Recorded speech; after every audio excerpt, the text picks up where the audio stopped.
tonight is the season where we contemplate humility and sacrifice. We remember that our culture sometimes thinks humility is a weakness, but in your strength, humility is a strength. In your sacrifice is your ultimate victory. And so today we are reminded of our humility to serve our community, the sacrifices that we make to bring life and joy to the community around us. And so we give you all honor, glory, and praise. Christ our Lord, we all God's people. Amen. Great job. Thank you. Salute. Pledge.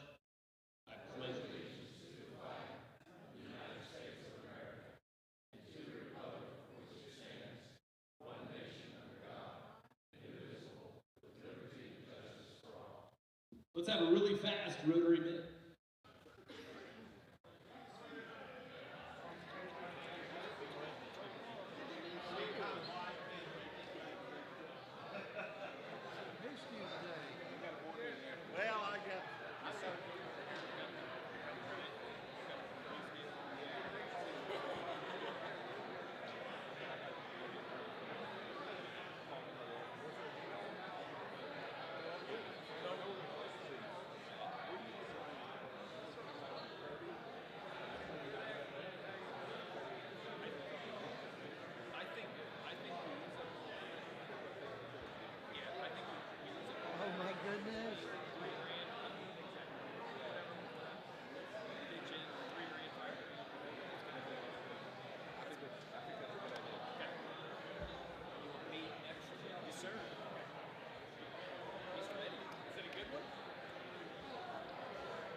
If you want to make your way back to your seats.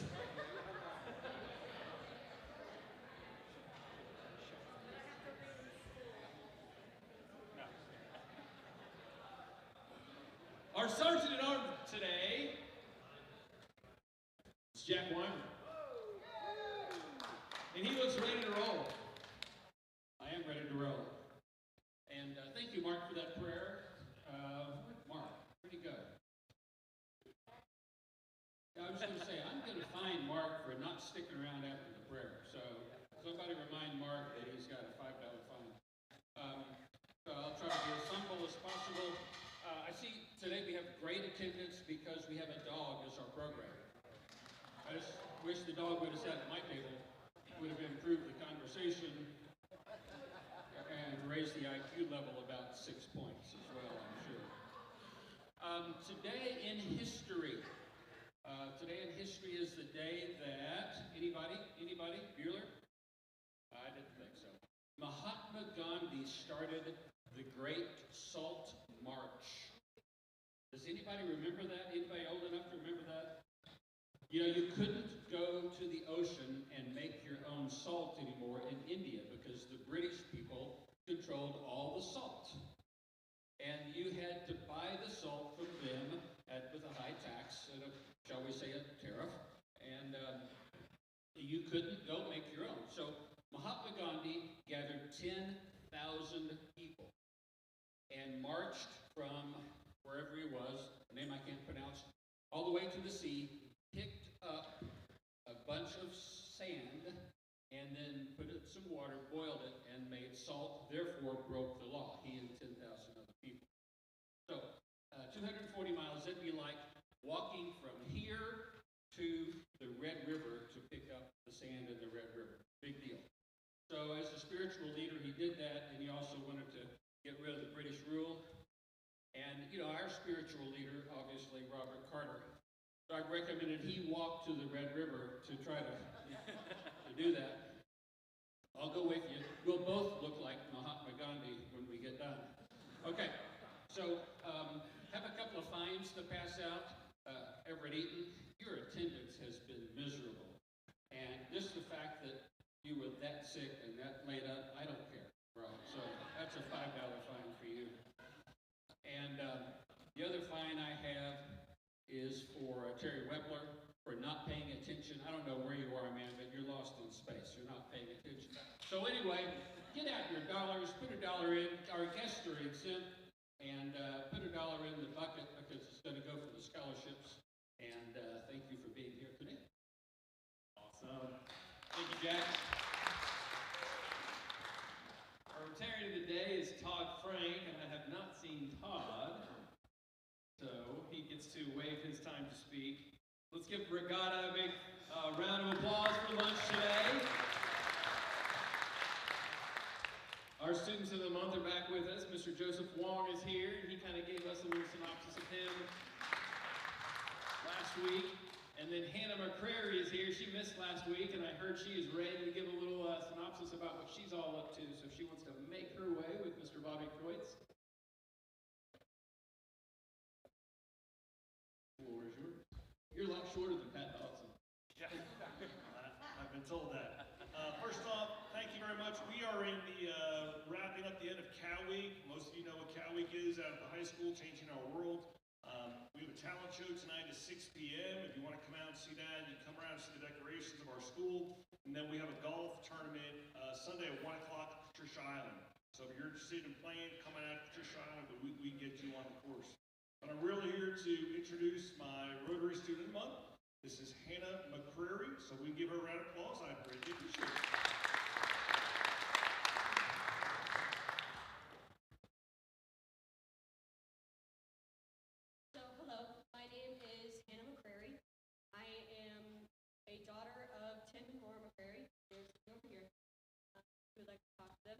You may know my sister, Abigail McCrary. She was a Rotary Student of the Month 2 years ago. I would like you all to know that the reason why I missed last week is because we had a district band concert. And I would like to inform you that we made it to state.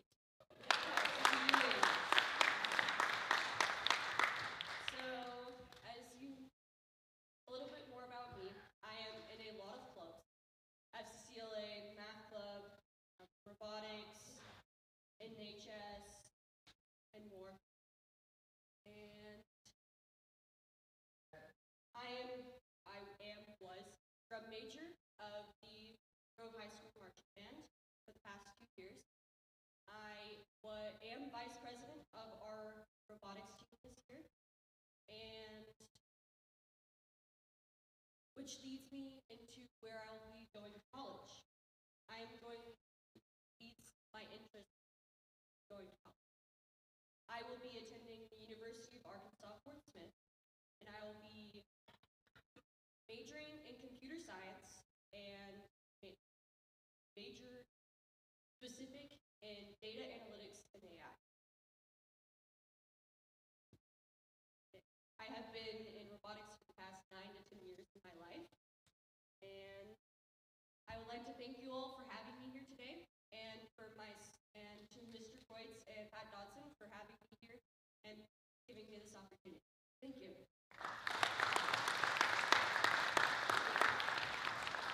Great job. We're lucky to have you. We have several guests with us today with Late Ramos, we have Barbara Lewis and Mike Reynolds. You guys want to give a little wave for us?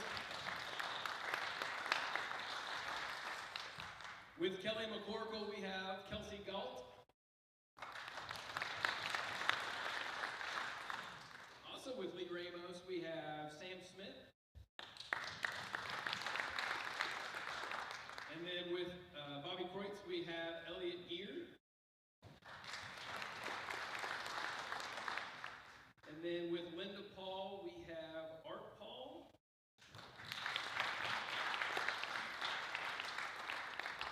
And Jim Webster. Thank you all for being here. If you have an announcement, make your way to the front. Don't forget, board members, we have a board meeting immediately after this meeting. So, I see a Dolly hat. I don't know if you noticed, I was gone for a few weeks, but the good news keeps coming for Imagination Library. We have a great announcement to make, and I know Ron's working on it. So first of all, Oklahoma Partnership for School Readiness is the group out of Oklahoma City that pays for our book invoices. They pay for half of them. So thank you to them for $15,000 towards book invoices for Grove Rotaries and Imagination Library. They love our club. We are a model for them, they said, with Kathy being our treasurer and the way we submit our invoices and receipts, and she does a spreadsheet. They just love us. They said we're a model. So of course Grove Rotary is a model. We always are, right? Also, I'd like to announce another grant that we received out of Oklahoma City. And I think this is really important because Oklahoma City believes in our mission. They believe in what we're doing here in Grove, in Northeast Oklahoma. They don't always fund organizations outside of the city. So I'm thrilled that the Communities Foundation for Oklahoma has given us a grant for $10,560.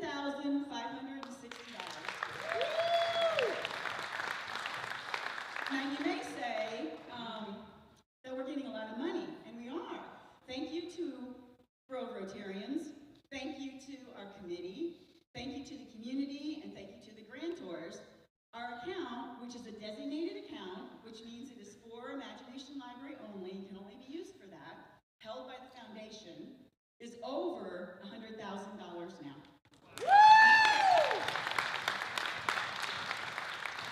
So thank you to everyone who made that possible. That's really, really important because we get money from the state Department of Education. We get money from OPSR, which is federal. That is not guaranteed. That can end anytime. So we are working, your committee is working really hard to make money because we made a commitment to this program and we're proud of this program.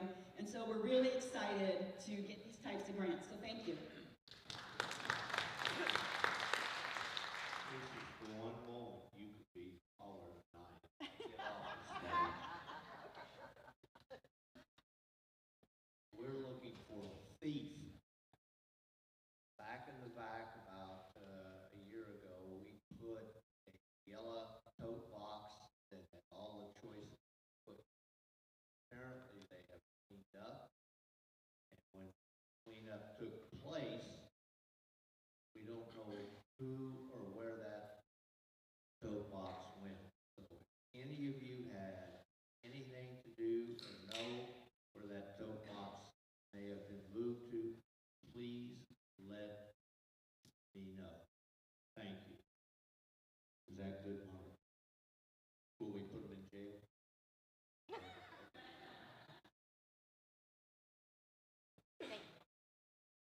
Okay, so we know that spring break's coming up, starts officially Friday. All the kids get to have a week off. But of course, at Harbor Village, I'm putting that hat on right now, we are actually launching a spring break program this year. So Monday of spring break, which is the 17th, partnered with Bolt Fiber Optics, we're doing Communications Day. So on that day, bring your grandkids out or kiddos or whoever you want to, and Bolt will be doing a phone communications display and presentation. So the kids will get to see how a circuit board works, how telephones have started from telegraphs into an iPhone as they are now. Postmaster's there that day to teach these kids they'll get to send it out to, of course, we're gonna give them a hard privilege on the postcard, but, I digress. Also, on that Thursday, we're gonna have Grand Lake Ecology Day. So everything to do with Grand Lake, and that'll be everything from boat safety with making them, aware of life jackets to the waterfowl with the Grand Lake, Friends of the Grand Lake Audubon. So there's so many different things going on. And then, of course, Friday, it is a family scavenger hunt day. So we've got that as well. So please come out and check out what we've got to do.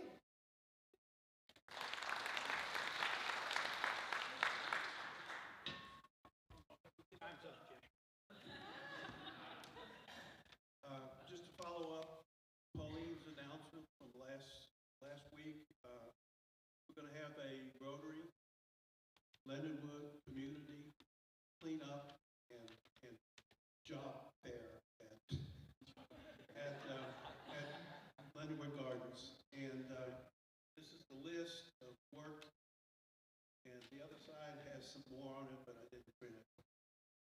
So we're going to be doing a lot of cleanup work. The winter has been really bad on us as far as losing trees, limbs falling down, and we got stuff we gotta clean up and move out of the way. So we invite everybody to come to the work day. It starts 8:30, March 29th, and there'll be donuts, coffee, and then we'll work probably to about 12, and then Larry Torrigo will cook some hot dogs and stuff. And if you survive that, we'll go a little bit longer. But we're looking forward to this. It's a lot of fun. At one time, that was one of the main social events of Rotary, Work Day. So if you come, you'll see why. Thank you, Jim. Okay. For those of you who didn't notice, I've been gone for a couple months. For those of you that don't know me, or some of you that may have forgot because of your age. Anyway, Russell Mossberg, I have a public service announcement because when I went away, I took a great read with me. Not a bestseller, not a New York Times list. It was called the Grove Comprehensive Plan. And this is an awesome document if you're a nerd and want to know what's going on in the city, because when I read through it, things that popped out to me were health, collaboration, partnerships. And as I read all the news that was happening in Grove while we're gone, and I'll leave again if it happens, but Wolf Creek, the bike trail, stuff going on in Harbor Village, downtown, Brett, just killing it with a whole bunch of stuff. So this comprehensive plan really talks about health and community. So here it is. It's time, it's spring, so it's time to retire your recliners, get rid of the couch, and get up off of it, because there's some great stuff for your health here, and we love all of you, so we want you to be healthy. Cherokee Nation, if you haven't seen, is going to pay 50% of your health club membership for an entire year. So that was just announced. Our own Adrian Arnold snuck her way into the photo op with Chief and was standing right behind him during the live stream. So details coming on that. If you're a Medicare Advantage member, Medicare Advantage will pay your entire health care membership for you for each month. All you have to do is go there one time a month. You'll get a free gym membership. So get off the couch, retire the recliner. Adrian's got Parkinson's class on Thursdays. There's a special guest tomorrow too. If you like music, or if you have Parkinson's, or a family member does, or you just have nothing going on at 2, it's a rare treat happening tomorrow at our brand new gym where you're going to hear a singer. So it's going to be awesome. It's special, so you should go to that. The only last thing I want to do is beg, like nonprofits like Grove Rotary Foundation, we need board members. So we have a brand new class of great board members for the Grand Lake family. Why? But we're seeking somebody that could be a treasurer. It's about 3 to 4 hours a month. You just need to have good financial skills, maybe some accounting skills. You could be actually Kathy's sister. She already said no. We're trying to bribe her.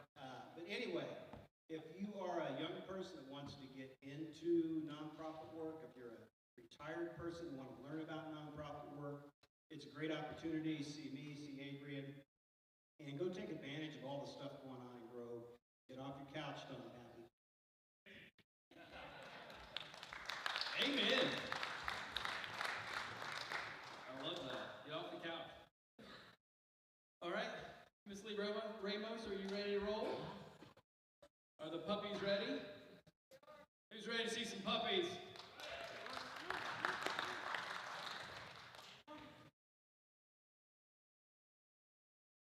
We're excited. Oh, look at this blue hair. That is awesome. That is awesome.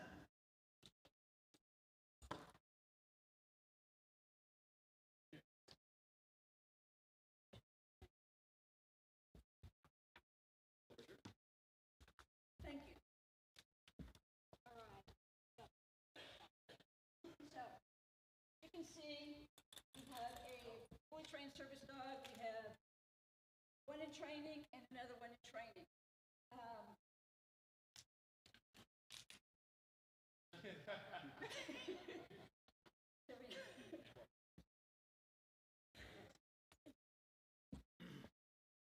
So, first of all, I'd like to introduce myself, Lee Ramos. I've been operating Bersa Canine for Veterans for really close. There we go. Can you hear me now? So we've been operating Bersa Canine for Veterans for about 2 years, and we work out of the American Legion of Stop. We're not playing. This is actually this is my house dog, but he has been through the CGC and he does know how to do the testing and stuff like that.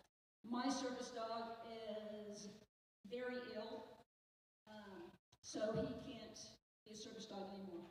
So out in public, I bring him. I have several instructors that help me out and a lot of volunteers. We are a 501c. This is one of my instructors, Barbara Lewis, and her service dog, this is Daisy May. This is Mike Reynolds. He is actually going through a current class that we have right now, and his dog, Carl. So if you guys have any questions at the end, you can hear straight out of the horse's mouth right there, the students. We also have Pastor Sam Smith, who is our vice president on our board, president as well. Thank you. I'm not very good at this stuff. Okay, so an overview. I need to make this bigger next time, don't I? We are a 501c nonprofit organization. We did receive a grant. We did receive a grant from the Rotary, $700 for our brochures, and you will see some of those on the table and cards, and we really appreciate that. Thank you very much. There are 2 schools of thought in service dog training. You either take the dog in and train the dog itself for about a year, and then you bring the person in, and then you'll work with the person and the dog. This is what a non-service dog acts like. Sit. Okay. This is why I brought him. So they'll train the dog, bring the person in, and work with the person and the dog for about 6 weeks. We do the other one, which is we work with the individual and the dog. Our program is about 6 months long, but it also carries on after that. There's a lot of training that goes into these dogs. All of our instructors are volunteers. All the people that work with us are volunteers. We train out of the American Legion. It does not cost us anything. However, we do donate to them for allowing us to use the building. We originally started the program for disabled veterans. However, about 6 months ago, we opened it up to emergency personnel. So that would be police, IMSA, fire, disabled. The course is free to students, and we can help the student find a dog if they need.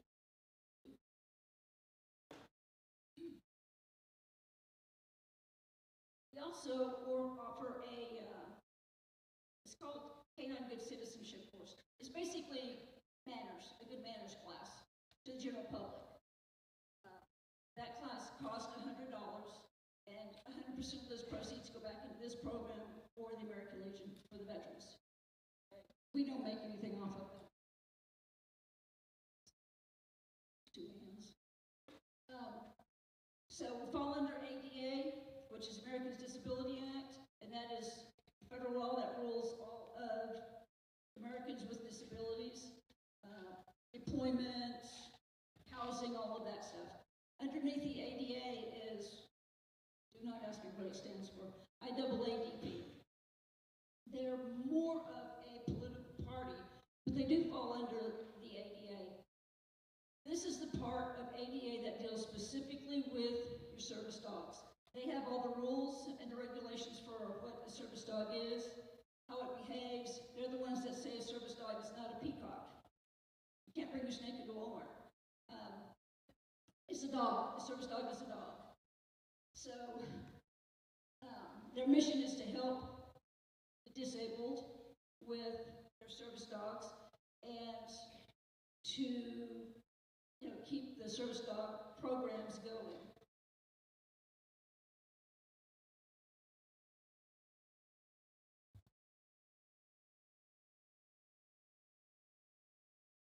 Okay, I am computer handicapped. So laws and or service dogs. According to federal law, a service dog is a dog. It's not anything else. You have emotional support animals, therapy dogs, and things like that. But a service dog is a dog. Service dogs can go anywhere that the general population can go. So they can go into a hospital, they can go into a restaurant. Our student is getting a little anxious over here. Oh, he fell off the stage. He probably fell asleep. He was over there sleeping under the table.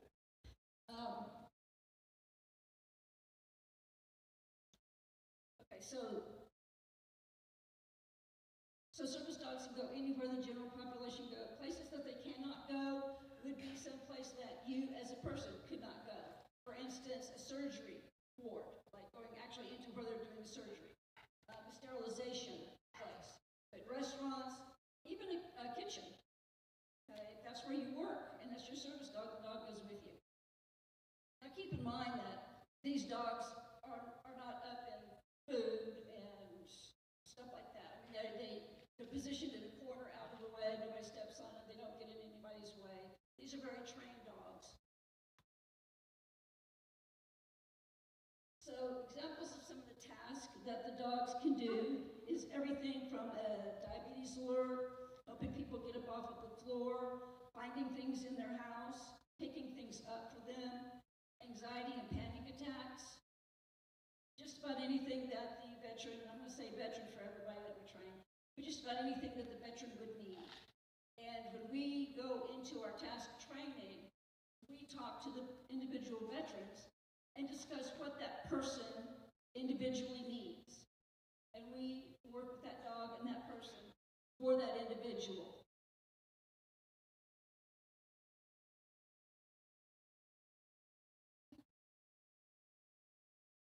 Okay. So we have 3 phases in our class. The first phase is basically CGC, the Canine Good Citizenship. Plus we teach some other things that a service dog and its handler need to know out in public. So the CGC actually comes from AKC. It's a registered program. He wants to talk to you. It's a registered program. There's 10 tasks on it. At the end of phase 1, the veterans take a test, and they have to pass that test. According to IAADP, a service dog will have 120 training hours. 90 of those have to be inside. 30 of those will be out in public. This is actually a good training for Carl. Carl has never been in an open place like this around food. So this is his first time being in a restaurant type of setting. I think he did very well. He slept under the table, so he wasn't really excited. The food was great. We do start to begin our task training, depending on the task. So if you're a diabetic, we have diabetes alert dogs. And I'll show you an example of that here in just a minute. Some tasks take a little longer than others to train. And that would be one of them, so we started a little bit early in the training program with teaching the dog how to alert on the different smells and the blood and stuff like that. So we also begin that in phase 1. Phase 1 is the hardest part of our program. We have about a 50% dropout rate. Our other instructor, Tom Tank, he said this is worse than the Navy SEALs. So it's not that hard, but people do not realize the amount of training that goes into the dog and how much time it takes. We, as instructors, are more than happy to also meet outside of the classroom. So like during the week, on the weekends, whatever. If you need help, we'll go out there. I talked to Mike earlier about going out and helping him with Carl. Probably the next couple of weeks.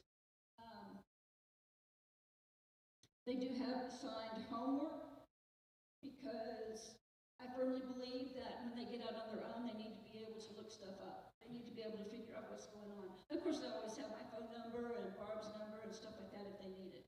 But they need to be able to try to figure stuff out and do what's best for them, because I will tell you that one training method does not work for every dog. It's just like a child.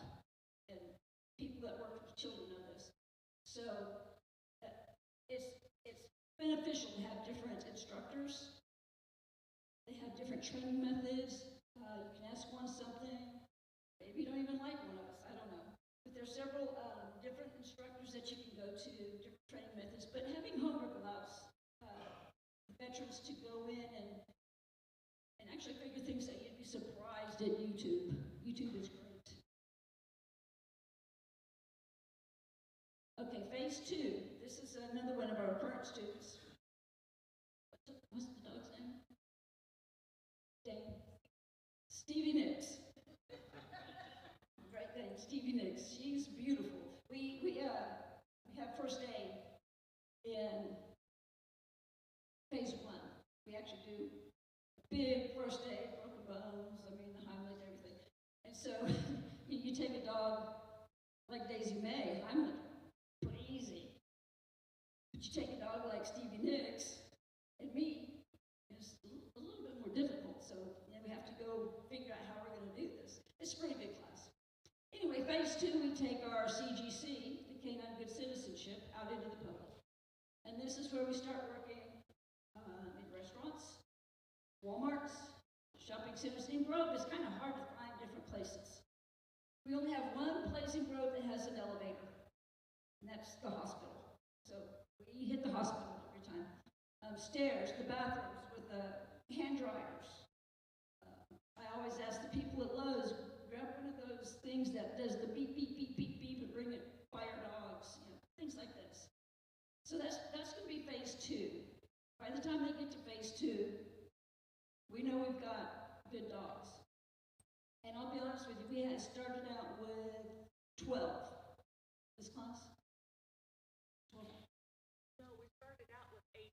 We started out with 18, we have 11 now. They are all solid. They're solid.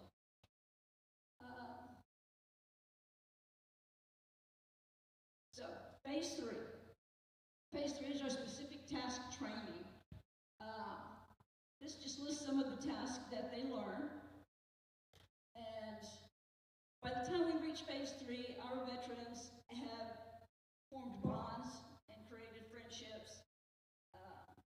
So part of our program is making them feel comfortable and safe. Some of our individuals have some devastating issues. So by the time we get to this phase, they are comfortable enough to actually talk about some of the stuff that's going on with the class.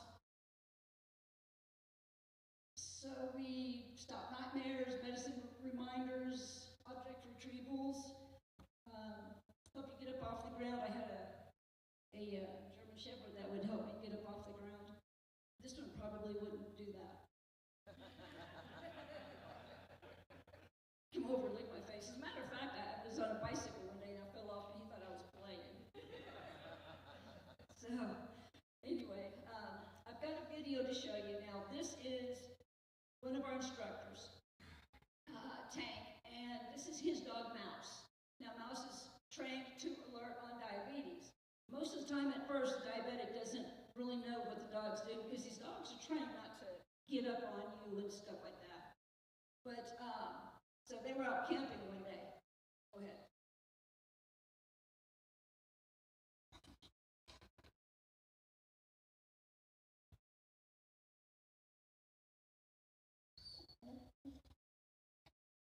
You trying to tell me something?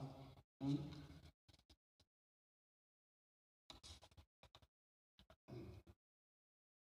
Okay.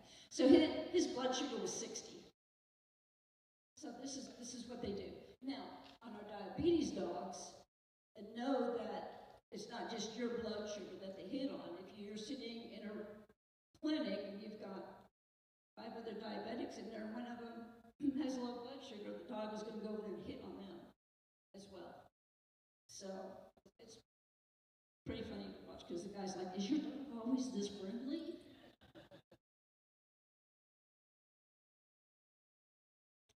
Okay, I wanted to show you a bit of the test, and we'll see if we can get Mr. Bubba Wyatt to do this. I don't know if you guys have seen the Christmas parade or anything like that. Bubba's the one that pulls the wagon. He's got the Christmas lights all on him. For the cow week, we did the costume, dog costume, and he went as a punk rocker with his hair standing up and the sunglasses and stuff like that. Now, Murphy is my service dog. Murphy's the one in orange, but he's not going to be able to make it out again. So we're going to work with Bubba and see how well we can do. I'm going to hand this over to Barb, and she's just going to do, we're just going to do a couple of things. One of the hardest things for a dog to learn is to stay when its owner turns its back on them and walks off. Dogs don't like that. And down. Down's also hard because that's submissive. But, so that we teach that day one because it takes at least 6 to 8 weeks to learn that. So we're going to work on that too.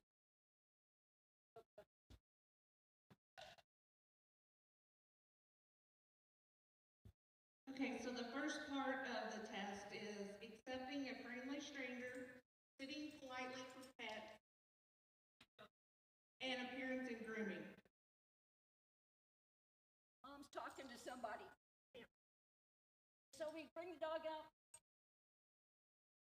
So we'll bring the dog out to the center of the room where they're testing, have the dog sit down. Sit. And then we'll bring somebody out that the dog doesn't know to come out, and we'll have the person come out and start working with the dog. So the dog has to be able to greet them without jumping on them, without trying to take treats out of their pockets or something like that. They'll pet them, they'll work them, they'll look in their ears, rub their hands down their tails, look at their feet, because we want the veterinarians and stuff like that to be able to handle these dogs. So they have to be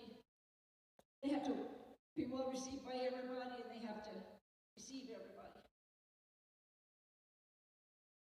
Sit and down on cue and stay in place. Okay, so sitting down and stay. Up.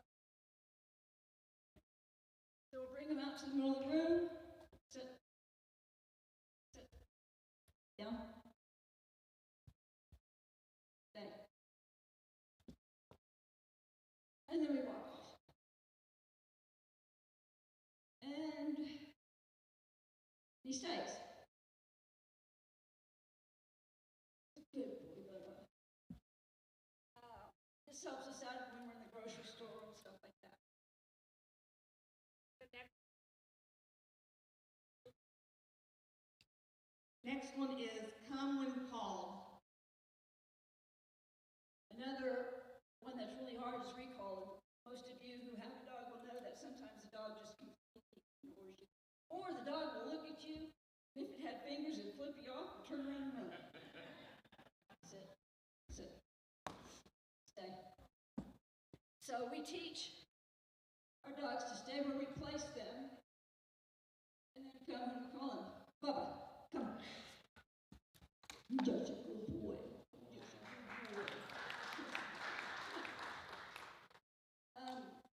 There's a difference between coming in a store and coming outside at Barber Village, which is why I'll be working with Mike later. Sit. So, very hard to train a dog, especially if they're chasing a squirrel. or deer. They don't hear you. And you start yelling at them, they think you're barking with them. If your dog escapes out the front door, how many has that happened to? Yeah, boom, they're gone. And everybody runs after the dog. The dog thinks that you're playing chase and will run. The more you chase it, the more it's going to run. You can't catch it. Best thing to do, if you can get the dog's attention, jump up and down, play like you're playing with the dog. Do not be mad. Turn around and run back to the house. Dog's like, chase is on. Boom, and he'll follow you. Okay, so that's just a small part of the test. They have a challenging. So, at this point, are there any questions?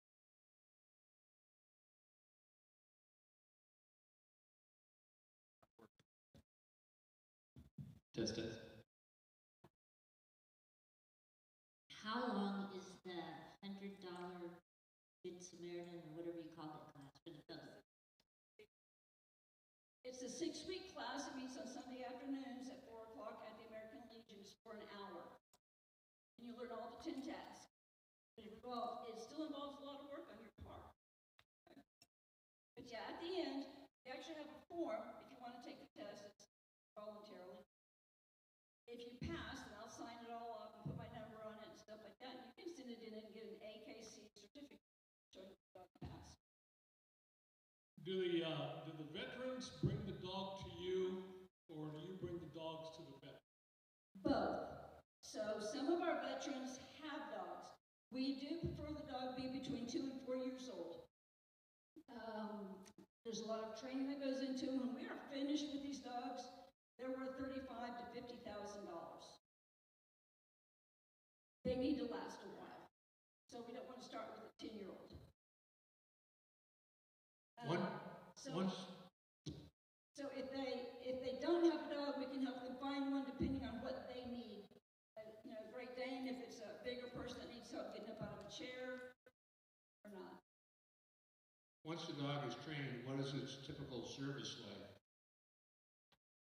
It depends on what type of dog it is. For instance, Stevie Nicks is a Great Dane. Great Danes typically live 10 to 11 years. She is currently 2. So she'll have 7 to 8 years left. Murphy is a poodle, and he's 7.5 years old, and he was suddenly hit with Wobbler's disease. So it's progressive and pretty devastating. So he made it 6 years before he can't make it anymore. But a poodle usually typically lives to be about 12 to 14. So it just kind of depends on the dog. So it's been said you can't teach an old dog new tricks. Is that true? Can you take a dog that's not a puppy and train them in basic skills? Yes, you can. It might take a little bit longer, but yes, you can. We also train all types of dogs, all different sizes. We don't say you can't have a pit bull. Mouse is a pit bull. So we don't look at it like that. And yeah, we've got some older dogs that we have worked with, especially like the CGC class. How about a veteran over here, dear? How about a veteran who is beginning to have the first signs of dementia and kind of the anxiety that goes with that, and kind of just that mental hyperactive stuff? Is there anything that a service dog could do for a person such as that? That is a heavy question. My dad had dementia. Yes, there is. So a lot of times in a person with dementia, they will remember long time ago events. They don't have a short-term memory. So if we can get that animal in there before they really start forgetting stuff, then they will remember that animal. When they start getting confused, or scared or worried, you'll bring that animal to them, and it will calm them down. My dad was like that. We can have the animal help them get up out of chairs because dementia is very debilitating. And they get to where they can't walk and they can't get up and stuff like that. So we can get the animal to help them get up out of chairs, to stabilize them as they walk, things like that. Now, the more progressive that dementia gets, the more somebody else needs to be there anyway, because they're still going to fall down, no matter what you do. Take the door off the refrigerator and What type of human traits and characteristics are not teachable to have a dog? Say that again? What type of humans can't have dogs? No. There's a lot out there that shouldn't have dogs.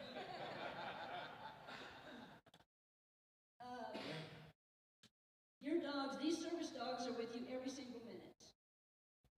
Every minute. They should be sleeping in your bed with you. They become your child. And so you will treat them as such.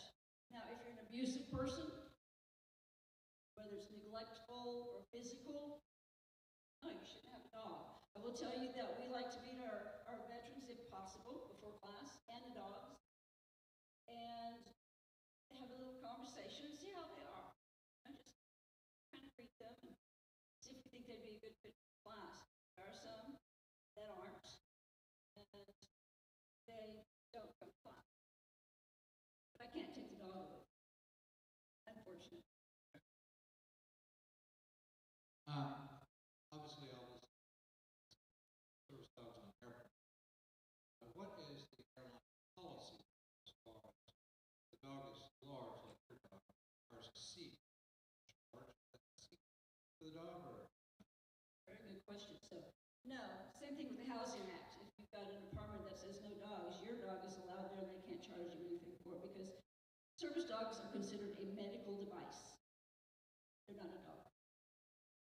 Airplanes, if you make a reservation at an airplane or a hotel going on vacation or something, always let them know up front you have a service dog. That way they can make arrangements. They will usually seat you behind the bulkhead where there's just a little bit more space. Now, if you have Stevie Nicks, that doesn't make a whole lot of difference. Okay? I had a German Shepherd. We had one of those little puddle jumpers. They put me in. I tell you, he had to have been 6'5", sitting next to me. And so my German Shepherd was 140 pounds, and she was not fat. She was just a big girl. So we had to put our feet up over her on the bulkhead, and she laid right there with her head and her paws out in the aisle.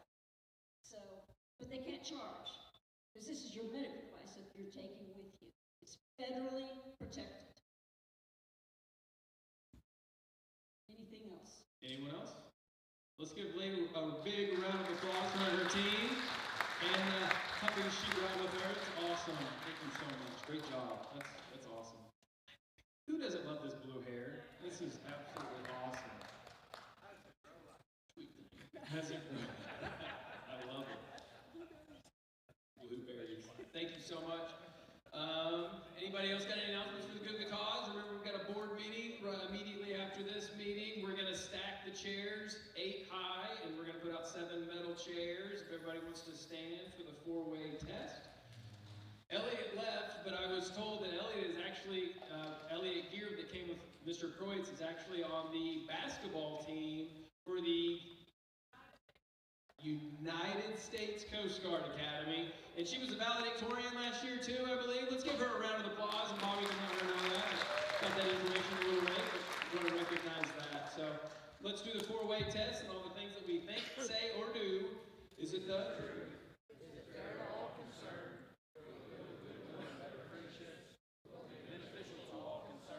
And Mike, is it